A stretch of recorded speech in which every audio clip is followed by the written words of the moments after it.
The X Zone Radio Show is heard on radio broadcast affiliates worldwide, including AM 580 CFRA in Ottawa, Ontario, Canada.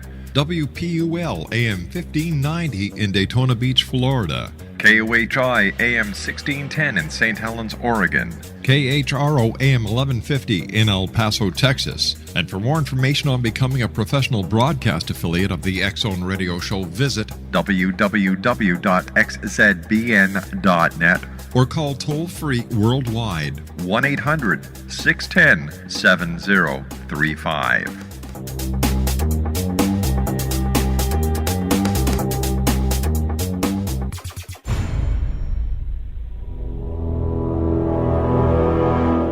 The X Zone radio and TV show is largely an opinion talk show. All opinions, comments, or statements of fact expressed by Rob McConnell's guests are strictly their own and are not to be construed as those of the X Zone radio and TV show or in any manner endorsed by Rob McConnell, Relmar McConnell Media Company, Talkstar Radio Network, its affiliated stations, or employees.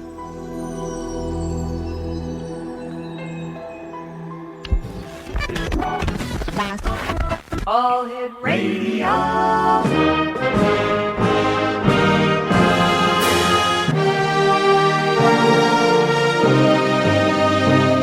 Welcome to the X Zone, a place where fact is fiction and fiction is reality. Now, here's your host, Rob McConnell.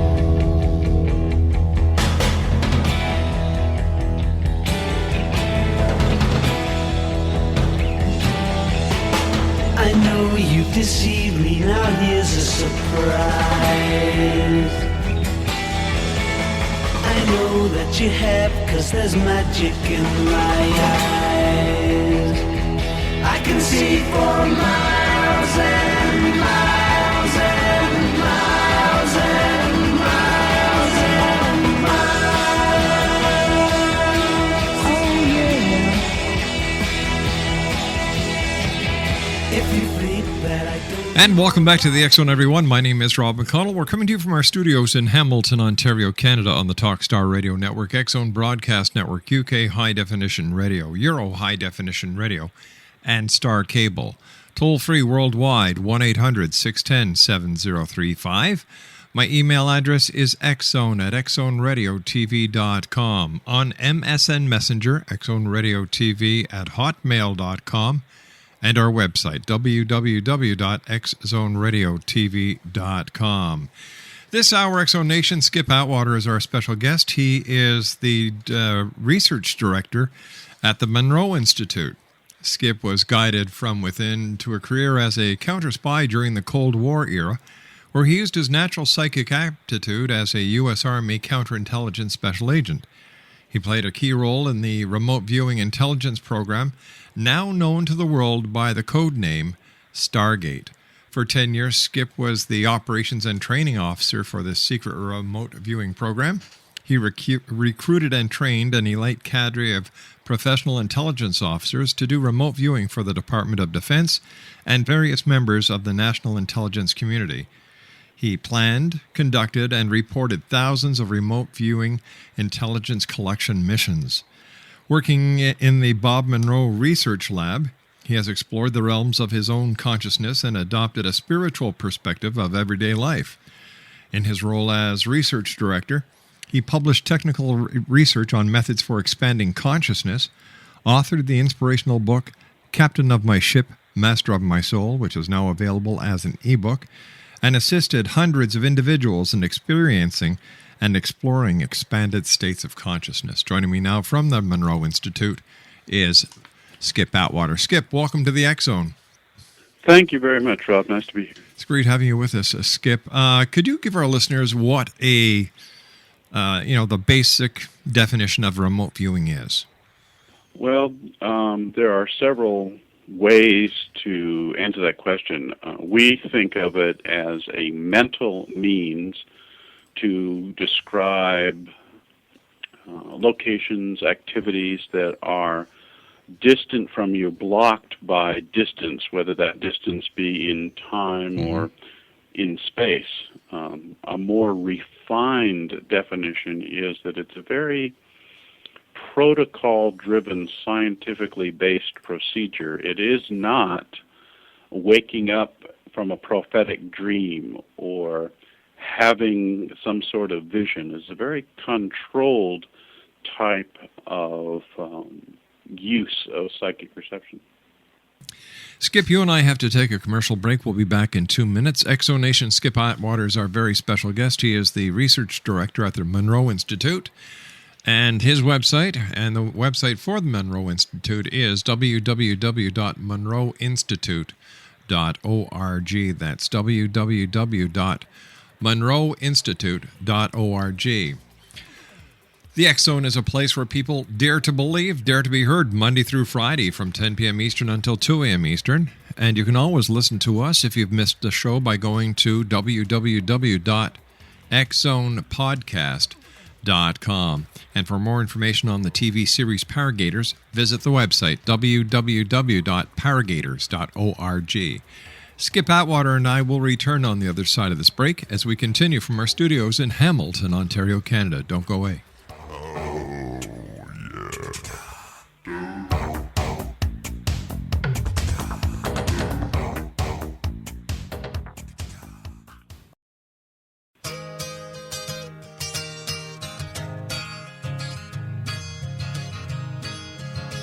I'm looking through you.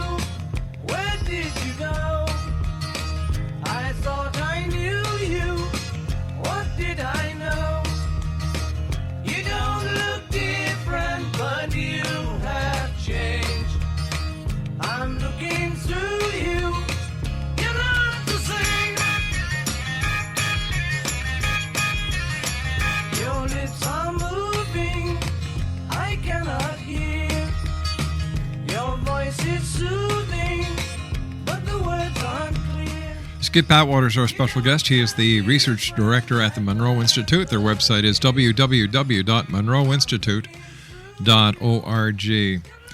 Skip, when was the decision made, and who made the decision that the U.S. Army and other intelligence agencies, I should have said the Department of Defense and other members of the national intelligence community, were going to use remote viewing? I think that there is not one exact date that began, but a series of events that happened over a period of time.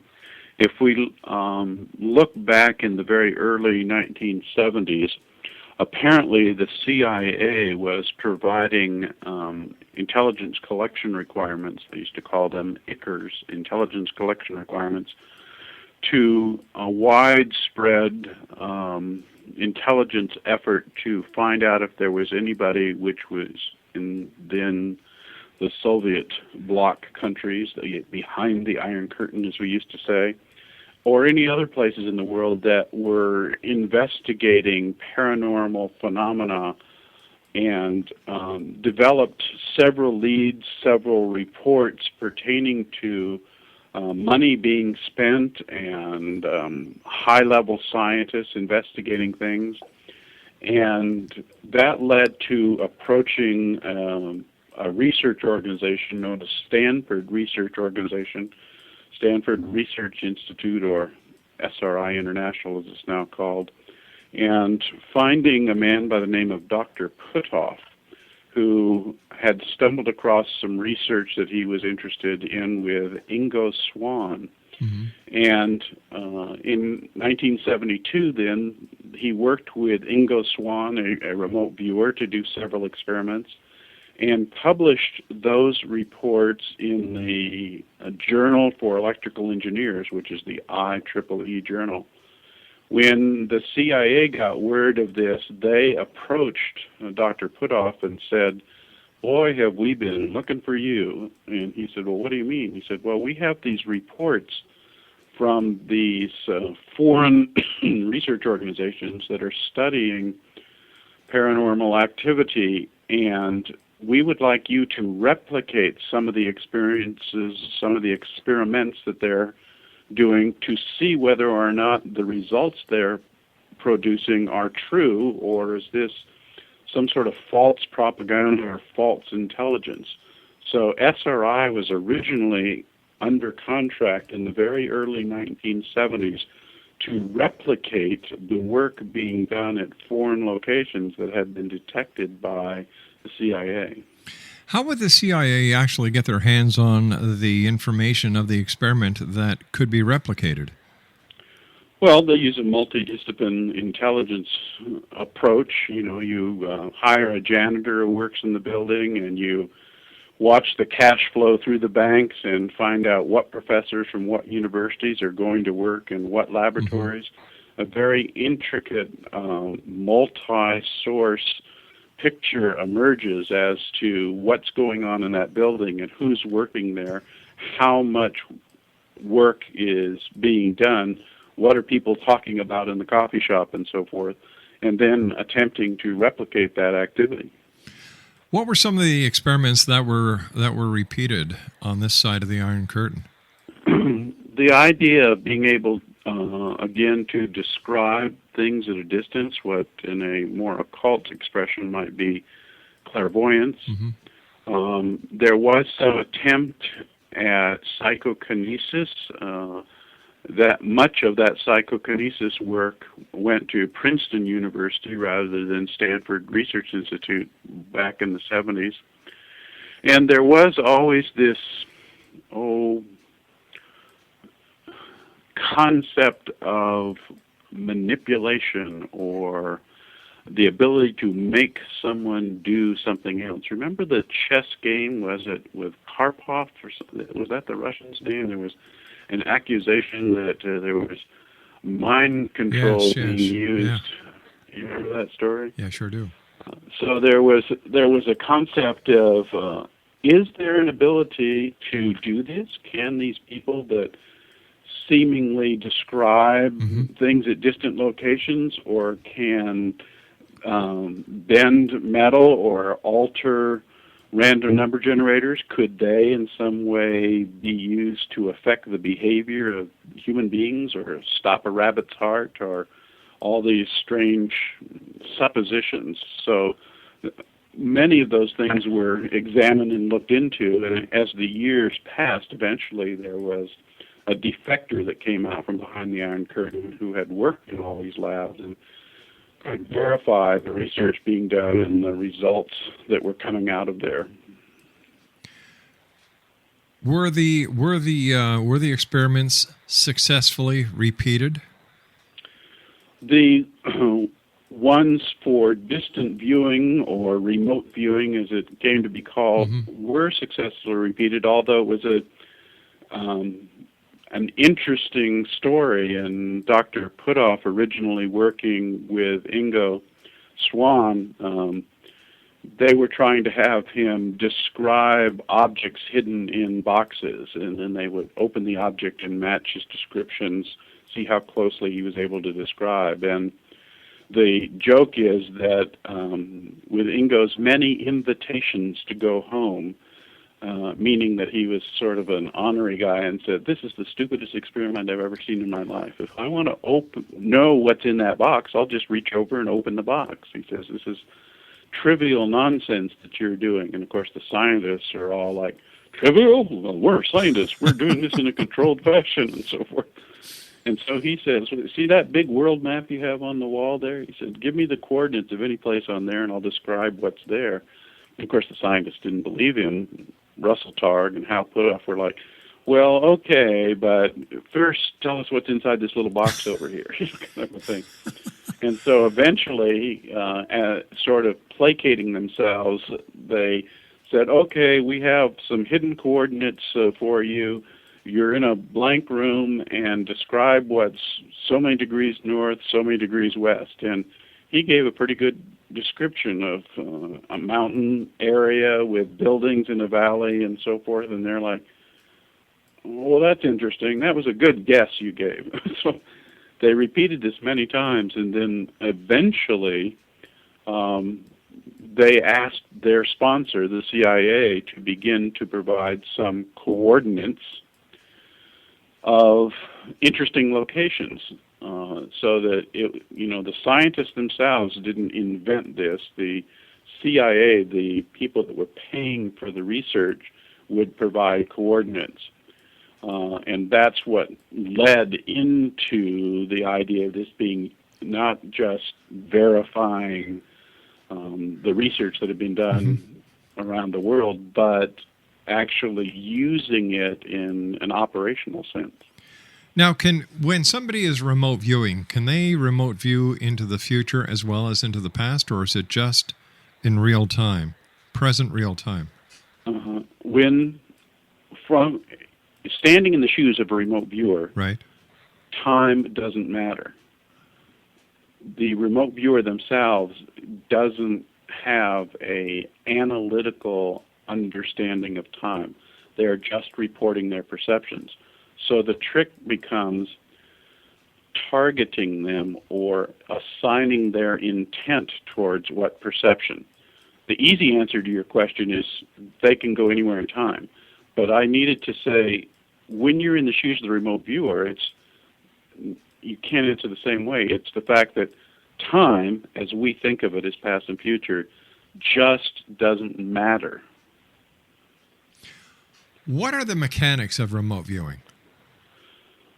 It seems to be a ability to focus one's intention in we don't want to say a specialized altered state of consciousness because that's getting too spooky, but it has to do with an ability to relax, focus one's intention, and the ability to describe the perceptions you're having without attaching meaning, or what we call in the business analytical overlay.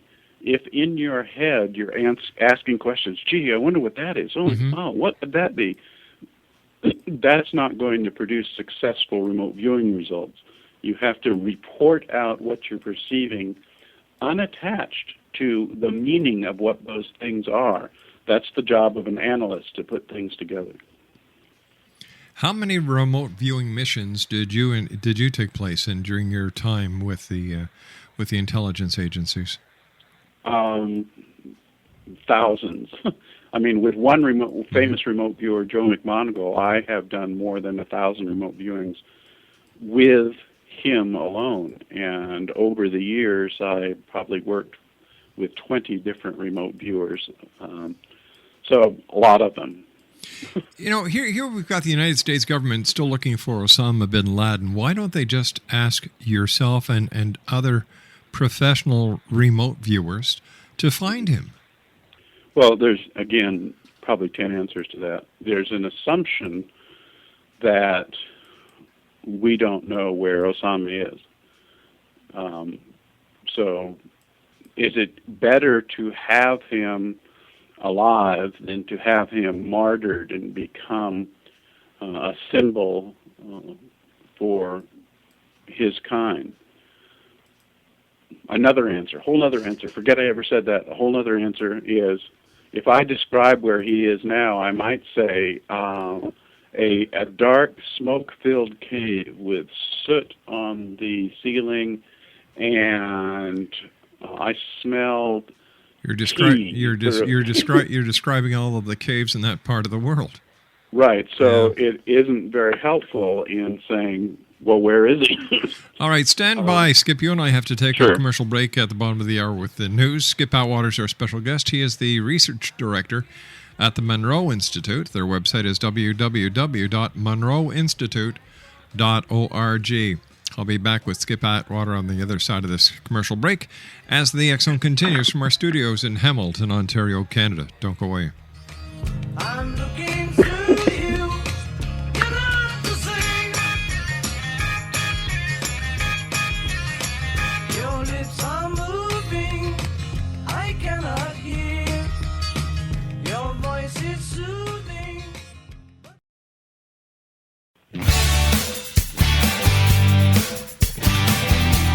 You're listening to the X Zone Radio Show, live and around the world on the Talkstar Radio Network, X Zone Broadcast Network, UK High Definition Radio, Euro High Definition Radio, and Star Cable. Our toll-free telephone number worldwide is 1-800-610-7035. Our email address, xzone@xzoneradiotv.com. On MSN Messenger, xzoneradiotv@hotmail.com, And our website, www.xzoneradiotv.com.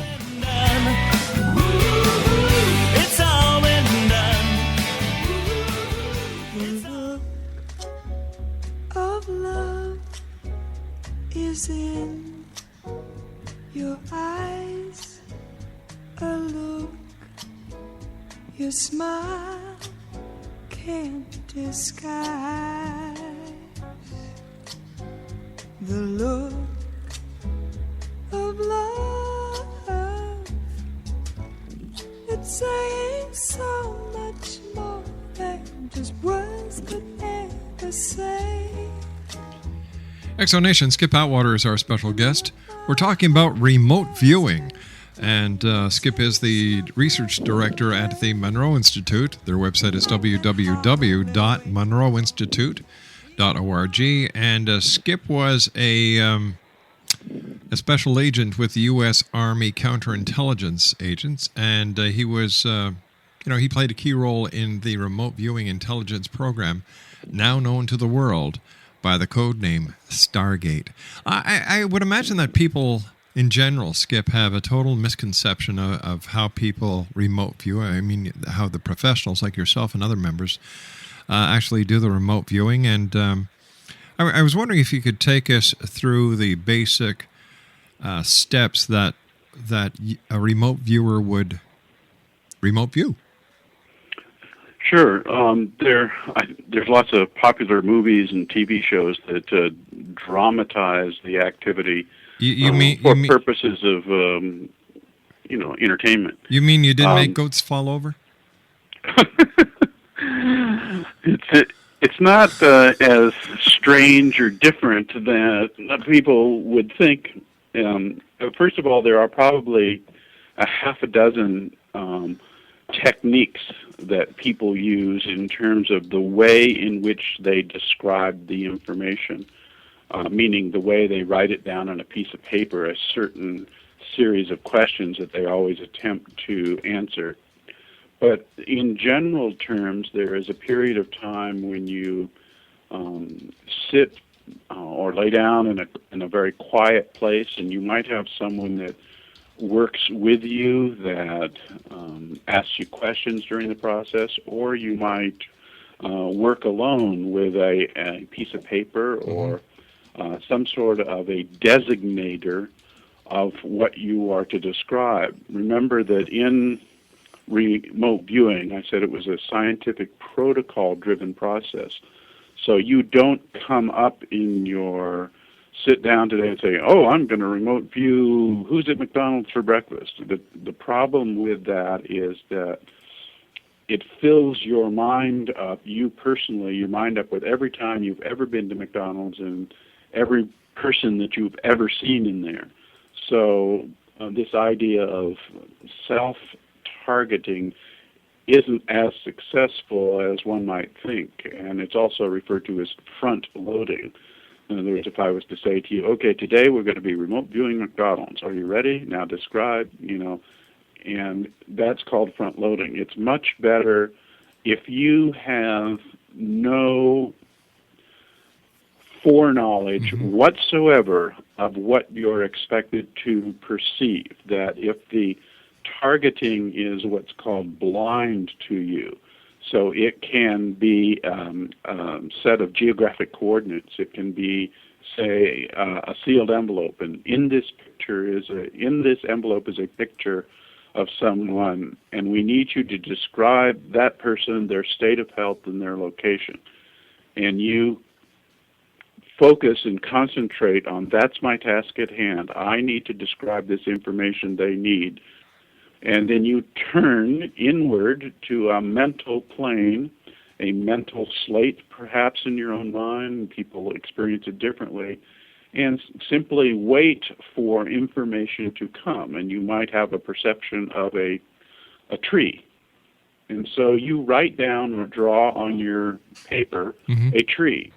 But you have to discipline yourself to say, oh, a tree, yeah, it must be a forest. Oh, look, there's a forest and there's grass here. You cannot be asking yourself analytical questions about what is the meaning of the tree. You just simply wait for the next piece of information to come in. Interestingly enough, over the 4 decades that this has been going on, it turns out that many of those mental perceptions that percolate into consciousness without being attached to some sort of analytical signature are capable of being validated as being ground truth pertaining to a particular location or a particular activity, as though mentally we have access to this information. But if we don't pay attention to it, like right now I'm paying attention to talking to you on the phone, I'm not paying attention to these things I might come to know had I paid attention to something else. Is it very hard for someone to learn how to be a remote viewer? I've been in this business such a long time, there are always multiple answers to every question. All right, give me your top 3 answers. Okay. One approach is you can't possibly learn to do remote viewing. It's a natural talent. So that does away with that. Another answer is that yes, you can learn, and there are different techniques that you may be more drawn to, more successful. They teach a technique called controlled remote viewing. There's a technique of meditative remote viewing. There's techniques using NLP concepts in remote viewing. You need to find out what kind of a person are you, what kind of a thinker are you, how do you process the world around you, and find a particular technique that works for you. It certainly is not difficult to set a novice down, give them a 5-minute briefing, and then target them on something. They have a lot of beginner's luck of finding out, oh my goodness, I can do this. I never knew what those images in my head were, but now I see they can actually pertain to something. And you go from that into building up under general learning theory a increasing skill level, learning about not jumping to conclusions, not adding things to your perceptions to display only the facts of the things you perceive. So it does appear in this argument to be a learnable skill, just like you might learn to play the violin or the piano or to learn to dance. If a person was a member of the military, would they be a better candidate to learn remote viewing since they have been trained how to pay strict attention to orders and to concentrate and to focus? That's a really good question. When in 1977, when I first asked Dr. Putoff, how do you choose a remote viewer, and he was looking at me like, oh man, you guys are going to get a bunch of special forces snake eater people. And so finally he said, well, listen, we have sort of 6 criteria, and I can't remember them all right now, but they're certainly in my book. You need to have people that have a good reputation in your office. They're the guy you go to get the job done. You need to have a person who is what we might call a global thinker, a person who is willing to take in, to inflow a whole lot of data. Before, not someone who is quick to snap decisions, but someone who wants to absorb a lot of data, always find out more information before they come to any kind of a conclusion.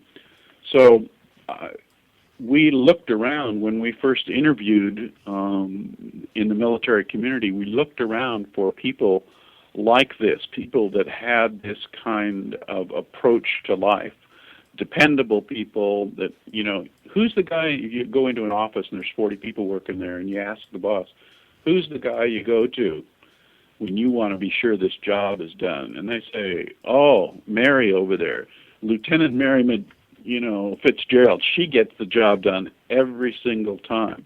And so, that's the first thing. Well, has Mary ever thought about this, or has Mary ever thought about that? So it's an interesting process, and there does seem to be a profile, but really the only way you can find out for sure is to try it for yourself. And one of those things you ask about, can you learn to do remote viewing? There is another concept of natural talent that says 0.1% of the population can have a specific talent. A person who has that artistic talent, a person who is the athlete, a person who is a musician. We sort of divide up our population, and 0.1% seem to gravitate to those expert people. What that means is, in remote viewing, 0.1% of Americans, there are 300 million people, so 0.1% is 30,000 people. So there ought to be 30,000 really good remote viewers someplace. We just don't know where they are. And what about the piano players? Well, if you didn't get lucky as a kid and got piano lessons, or in junior high learned to play the violin, you might have that talent inside you, but you just don't know until you try. Does a person's IQ have an effect on their ability to remote view? I think people with very high IQs get wrapped up in our educational system. And much of, this is an interesting thing to say, much of remote viewing is learning to unlearn or undo the habits that are encouraged by our current academic environment. When we grow up as children, we're, your parents put a ball in front of you and they have you look at it and they say, ball, ball. It's a ball. Look, you can play with it. And you're rewarded. The minute you say the word ball, everybody's, oh, so thrilled. Look, he said the word ball. And this continues to be a way in which we are educated in our Western modern society. Now, in remote viewing, you are trained not to say the word ball. You are to describe the raw perceptions. You sort of say soft, round, lightweight. They don't want you to jump to the word ball, because that is too much of a conclusion about the raw perceptions you're having. So, yes, I think intellect helps. You certainly have to have an average or slightly above average. They say average intelligence is about 100, so something 100, 120, 130s, but when you get up into the 150, 160 range, it may be that you're latched into the academic reward system too much. Never had the opportunity to examine that scientifically. Do men make better remote viewers than women, or do women make better remote viewers? And does age have anything to do with the quality of the remote viewing success ratio? Sure. There is some, I don't think there's any difference between men and women. It has more to do with the life they lead. Obviously, if you have a richness of experience and a richness of vocabulary, you're simply able to express yourself better. So that would mean that if you're 12 years old, you're not going and haven't done a whole lot of life and have a huge vocabulary, you're just not going to be able to describe and experience that's happening in your head. So I don't think there's a difference between men and women. There is a certain maturity of life that would be required, but I have not ever dealt with anybody that age was not a problem. Obviously, if they had dementia, that wouldn't work. They have trouble dealing with the physical world, let alone the things that are coming into their head. Tell me, Skip, would or could astral projection be used to enhance the abilities of remote viewers? Yeah, that's a very commonly asked question and a very good one, because astral projection has a reputation for being able to see very crisp and clearly, and it's as vivid or more vivid than the eye seen reality, the EYE seen reality. There's some interesting concepts there. People who have experienced a great amount of experience in both dimensions, in both remote viewing and in out-of-body or astral projection, say there are differences between the two and limitations and advantages.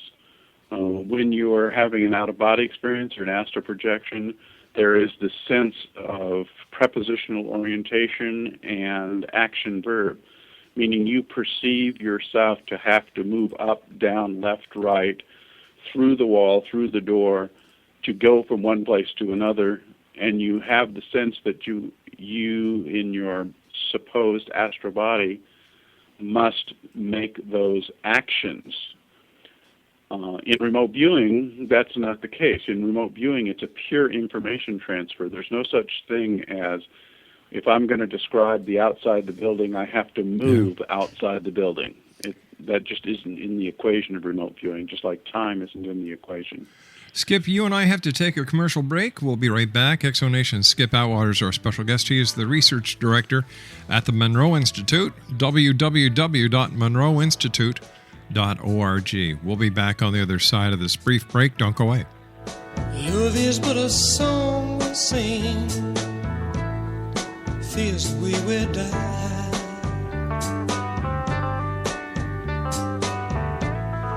You can make the mountains ring, or make the angels cry.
And welcome back, everyone. Skip Atwater is our special guest this hour. He's the Director of Research at the Monroe Institute.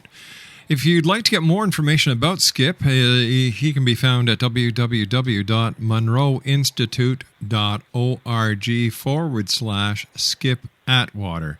That's www.monroeinstitute.org/Skip Atwater.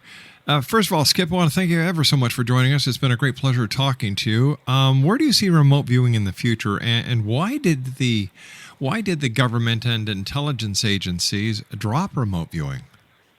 Well, again, that's a very interesting supposition that they drop remote viewing. When I was working with the government, I knew that there was more than one remote viewing program going on simultaneously, and the one known as Stargate that came out of Stanford Research Institute was the one that was declassified in 1995, and then there were some private contractors that went on to do some other things. For example, Dr. Ed May and Joe McMoneagle have actually traveled to the Soviet Union and met the remote viewing team in Russia, since everybody's all handshakes and friendly, take a Russian to lunchtime. So it was a very interesting change in perspective. But I would not bet a nickel that our intelligence services don't today use remote viewing.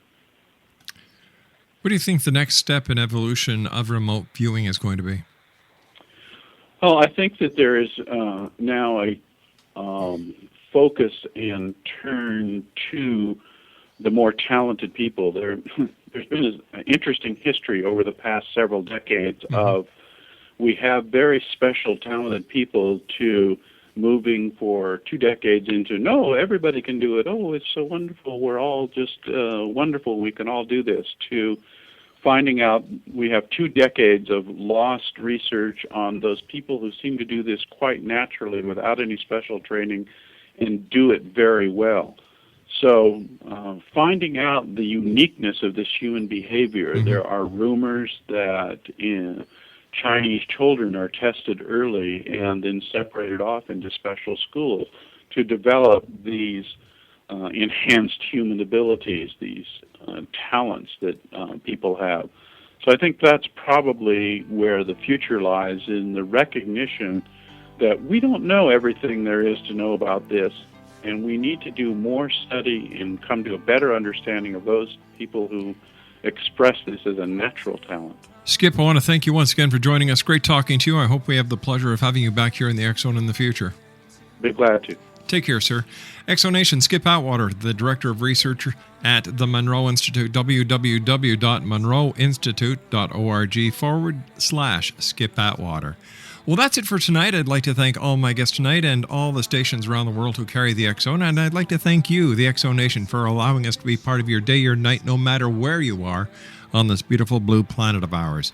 So until tomorrow night, be kind to each other, love your children, and always keep your eyes to the sky and your heart to the light. Good night now. I know